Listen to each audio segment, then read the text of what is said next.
Why does my soul feel so bad? Desde otro lado, otra forma de encarar la actualidad.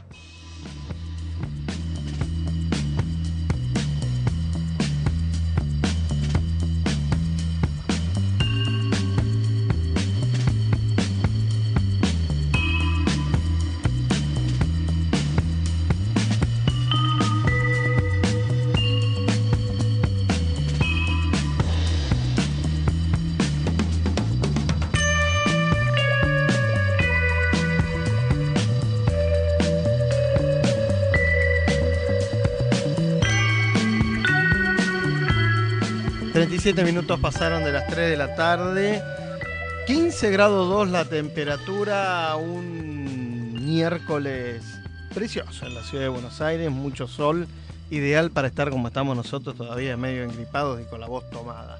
Un poco mejor que ayer, pero todavía un poco averiados, los cambios de clima nos matan. Ojo que en lo que viene de la semana la temperatura va a caer, va a estar aún peor, va a estar más baja. Así que abríguense que lo peor que te puede pasar es el cambio de clima. Bueno, cambiamos de tema.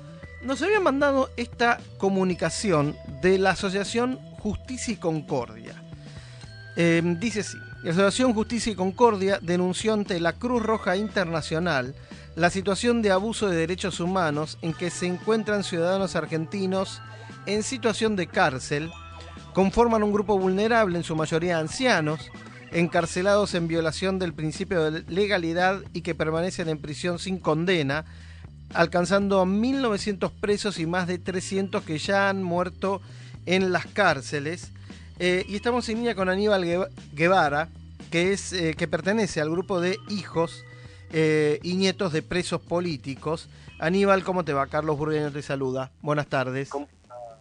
¿Cómo estás, Carlos? Buenas tardes. Bien, todo bien. Bueno, contame, porque ustedes están del otro lado de la historia de la que siempre hablamos, ¿verdad? Que es de una parte de la violación de los derechos humanos, ¿no? Contame en qué realidad están ustedes. Sí, nosotros somos, por lo menos a nosotros, los hijos, no sentimos que estemos en la otra parte de ningún lado. Nuestro reclamo, que tiene que ver con los derechos humanos, tiene que ver con los derechos humanos de hoy, en cuanto a la situación a la que nos enfrentamos a partir de las detenciones de nuestros padres.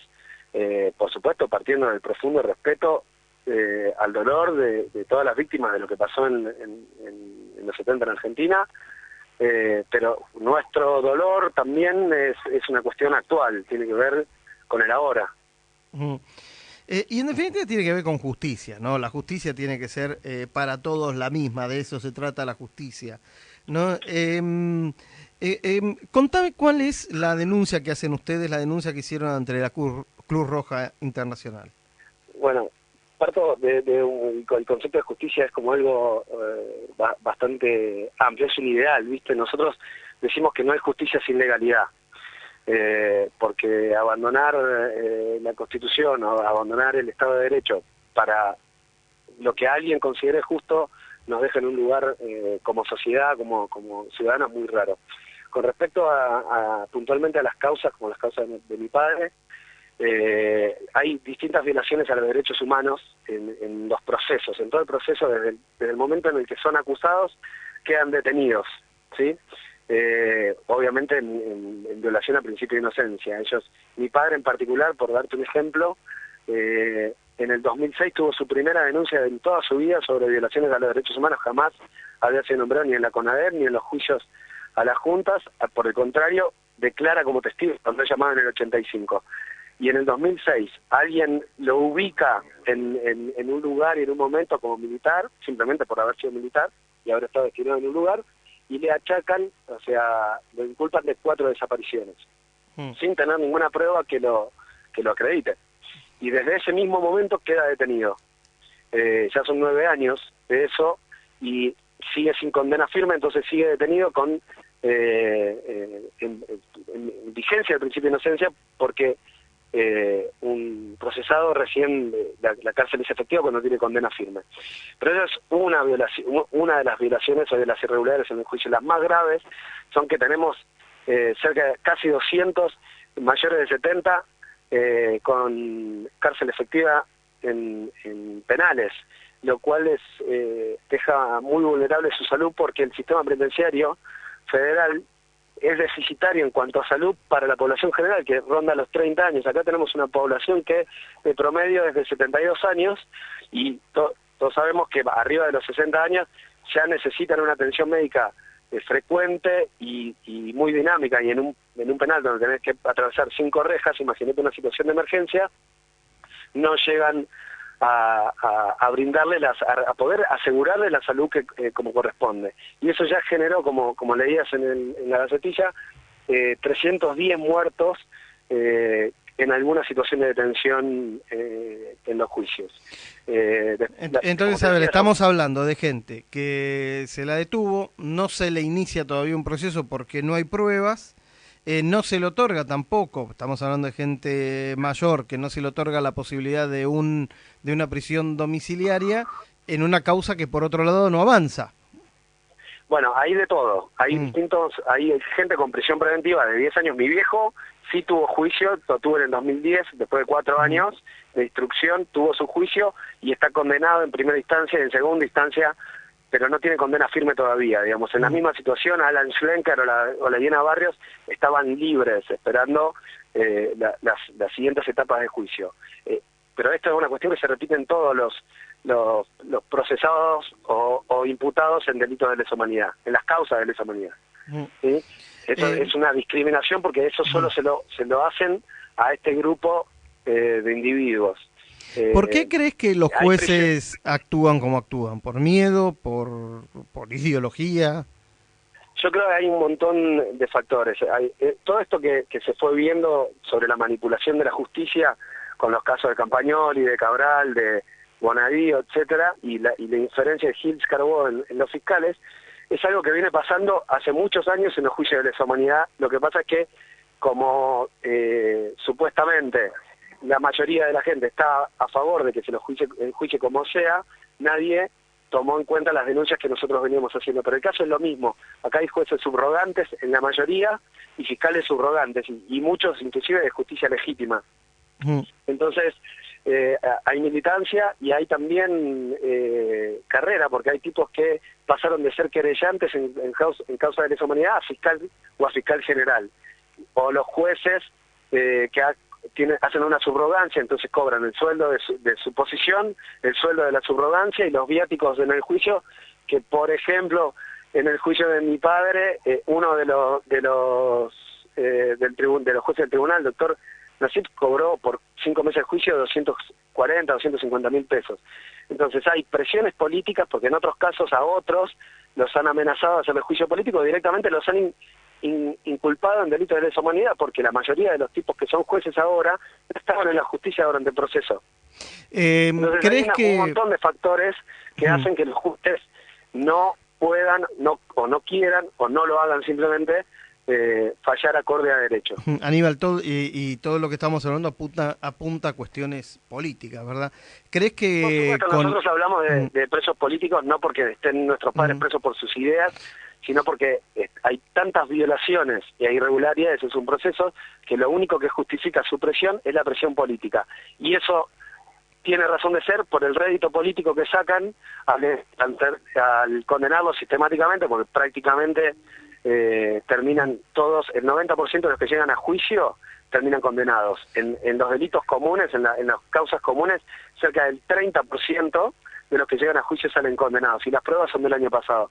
Acá estamos hablando de pruebas de hace 40 años como poco, de testimonios de hace 40 años como poco, y gente que sale condenada sin graduación de responsabilidad, sin importar el rol que hayan tenido en los 70, porque mi padre en los 70 tenía 23 años, y salió condenado de su juicio, que ya te digo, solo probaron 2 detenciones, que son las mismas que él siempre reconoció haber hecho, de día, de uniforme, labrando actas con testigos, informándole a los familiares dónde quedaban detenidos, que eran los calabozos tribunales de San Rafael. Y salió condenado a cadena perpetua.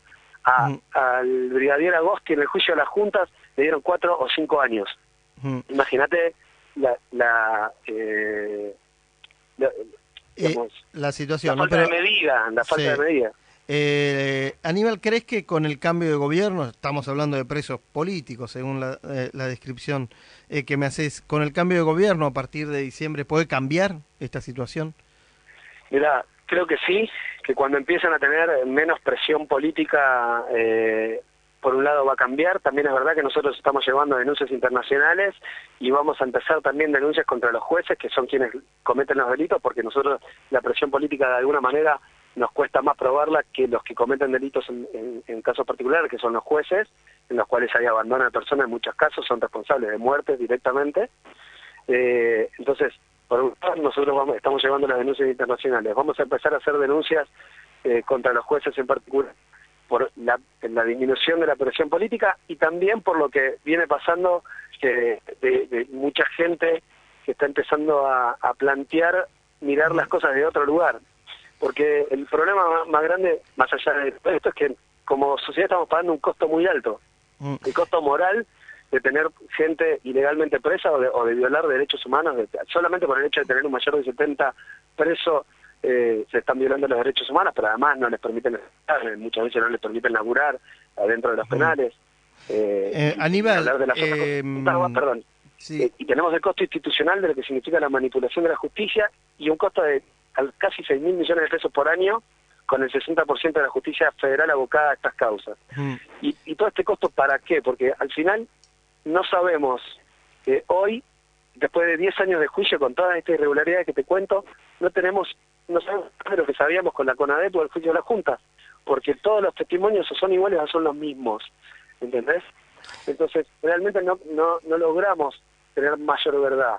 Y a la luz de otros procedimientos, como el sudafricano, que se ha demostrado que hay alternativas que mejoran el acceso a la verdad. Y entonces, o sea, para qué te decía que no hay verdad nueva y que tampoco hay una paz social con respecto de esto, porque al contrario, como se han usado políticamente, pues la gente se está cansando de la palabra derechos humanos o le está agarrando bronca a la gente que está muy vinculada con el gobierno, y la verdad que no es la idea de nadie. La idea es que haya justicia. Aníbal, vamos a seguir el tema, obviamente todas las novedades que haya sobre esta cuestión, por favor comunícate con nosotros y bueno, y le daremos aire. Aníbal Guevara, por favor. Agradezco muchísimo la comunicación, cuenten conmigo cada vez que tengan alguna duda al respecto de esto. Dale, Aníbal Guevara pertenece al grupo de hijos y nietos de presos políticos. Gracias, Aníbal. Muchas gracias, un abrazo. 10 minutos faltan para las 4 de la tarde.